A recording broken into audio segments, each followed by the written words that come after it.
Hollywood, I guess, was a good training ground. I mean, it probably prepared you to work with the WWE to really handle insaneness.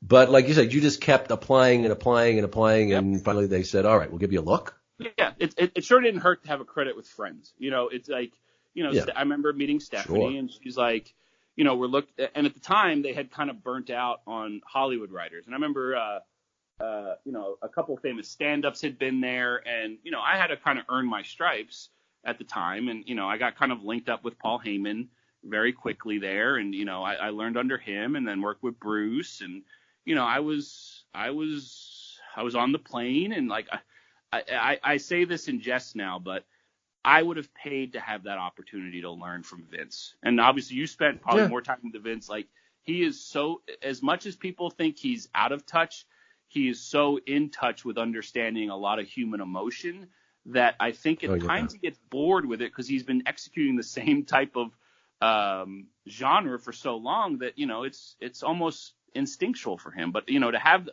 the business lesson to work for a legit billionaire who made it himself, is people would pay high dollar to have that type of education on a daily basis. Yeah, and people, talk about Vince, and you spent, a lot of years. I mean, you went back and forth with the guy at some point, I'm sure. And I remember when I left, and people would always try and get me to do interviews where they wanted me to trash him. That was and I just would never do them. I just I have no reason to. I mean, the guy gave me a career, basically. Yeah. But one of the points about him was, and especially back then, Dave, because, we're talking mid-'80s. I joined in '87, and it was still like a family company. I mean, we had everybody knew everybody. I knew people in corporate, Basil DeVito and, Dick Glover and all that. I mean, everybody knew each other, especially in the production part of it. Kevin Dunn was the producer in Edit 1. We had Edit 1 and Edit 2, and that's where they did the event center. I mean, it was, but the thing about Vince was back then he was able to have that interaction. And there were times when, like when I got there, I had no business being on the air, really. I was nowhere near a polished, broadcaster. And there were times when, he would just take time and wouldn't pressure me, which he could have, ripped my head off. And I tell the story, there was one time, I think it was a pay-per-view, and I was supposed to do this promo inside the cage to talk about this cage match, and I could not get that. And the pressure was mounting because we're getting close. And I know there's 50 eyes up there. They're want me to get this damn thing done. And Vince took his headset off, and it was pretty far away. He walked all the way down to ringside where this thing was, and he says, "Come over here, pal." And he just says, "You got this." He goes, just say this, this, and this. Get up there and go do it. And he sat there, and I nailed it. And I never forgot that because he didn't have to do that. And he, like I said, he could have just ripped my head off and said, get somebody else in there to get Okerlund or something. But back at that time, he could, really, and I know there's other moments even now that he does that. But people see that one, don't get to see that side of him. And mostly what people talk about is the horrible things. But I'm sure that you probably have a bunch of stories like that besides the bad. But there was a lot, there's a lot of good to him, and he gave me a lot of great traits that I have carried through my career. Yeah, there's no human. The only person I've seen work as hard as Vince is Billy Corgan. Meaning like Vince.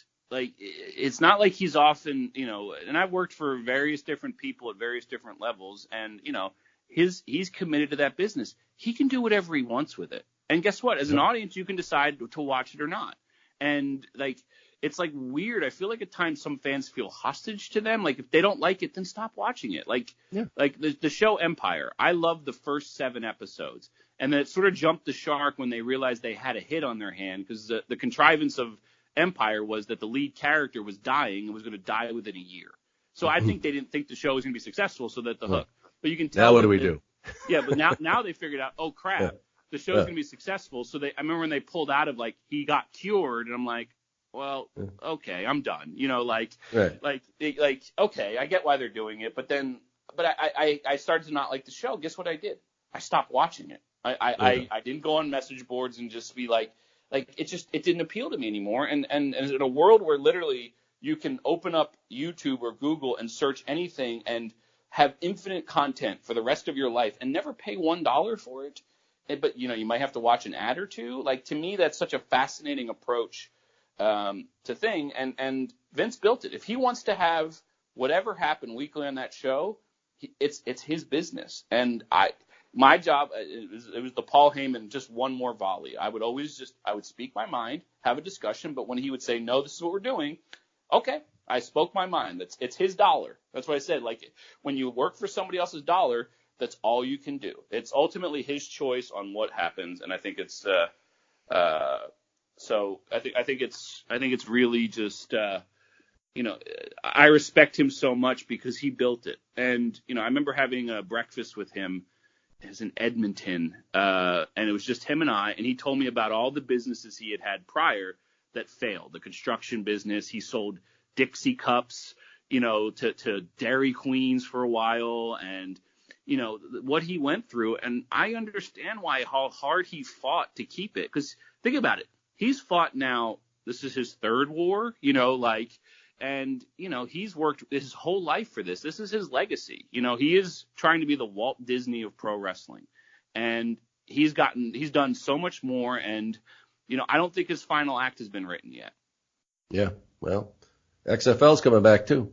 I remember Ico Pro and and the WBF, but you're right. I mean, he's built it, and he's done so much to create so many different, and he's tried it, and he's tried movies, he's tried this, and if you don't take chances, you never know. And I've walked in his shoes and seen how much work he's done. I mean, he used to we would finish meetings. He'd go to the gym from 7 to 9, and then he'd be in the office working until 11 or 12 o'clock at night. You're not going to outwork him. And, I've seen people criticize him. Well, show me your business. I know how hard I work on this business. I work on this business 9 days a week, and I've yet to find those extra 2 days that I should work that you need.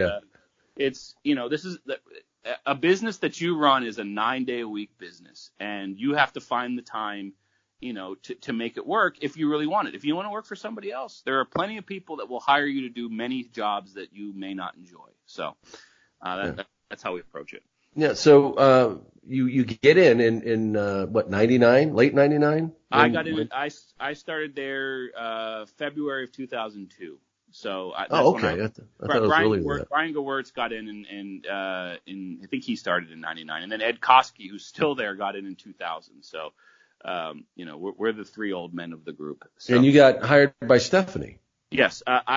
So the day that Bob Patterson was canceled, it's funny is one of my favorite movies ever is Back to the Future. And on that week of the show, Biff Tannen, I don't know his real name, was on the show. And I just remember we didn't even get to do the show. And I'm just like, oh, but Biff from Back to the Future was on the show. Right. And so anyway, so I come home and there's that day, and it's like the weird karma of life. That day in my mailbox is a letter from Jen Unick, who was Stephanie's assistant, asking me to, it's a letter, literally a letter to submit, writing samples within 2 weeks. So I write my writing samples, I send them in, and I don't hear anything for a month. Actually, I don't hear anything for 2 months. And then I remember I had moved on to a home interior design show called the Christopher Lowell Show that I think was on TLC. I don't remember. And I remember having to do a phone interview with Stephanie, and she liked my phone interview. And I flew to Stamford the next week. I flew to Stamford on a Tuesday. I was there Tuesday, Wednesday. I got hired on a Thursday, and I was told to be in Milwaukee on Sunday.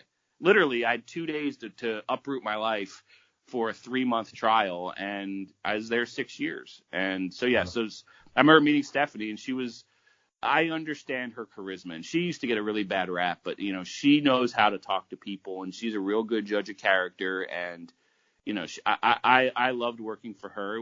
Did we disagree? Yes. Everyone always disagrees in every job. No one will ever get along all the time, but, she was such a really good boss, and, she was very good to me personally on a few situations that she didn't have to. And she has a lot of her mother, and obviously you spend time with Linda, she is equal parts her father and her mother. And, she understands how to make you feel like the most important person in that conversation you're having. And, I really, I will always thank her for that. And I have not spoken to her since 2008. But I'll never have a bad word to say about her, because she gave me what is ostensibly one of the biggest breaks of my life. And she was always very supportive, and wanted me to be better in my job. And I was 25 or 26, and then I was the head writer of SmackDown at 27. I wasn't ready for that. I got thrown in the deep end. And like you said, when you got there, it wasn't, you weren't ready for that. They get you ready. And I'm really happy with my time there. And you mentioned Stephanie, and I did work with Linda a lot. She was very involved in the company then. Yeah. But the kids used to come over, and Stephanie and Shane, and no knock on Shane, but I just remember thinking, even when she was, in high school at the time, I'm like, this kid's sharp, Yeah. I could see her work with Dad, Yeah. She certainly has proven that. She's I see someday that like her mother, she'll run for political office someday.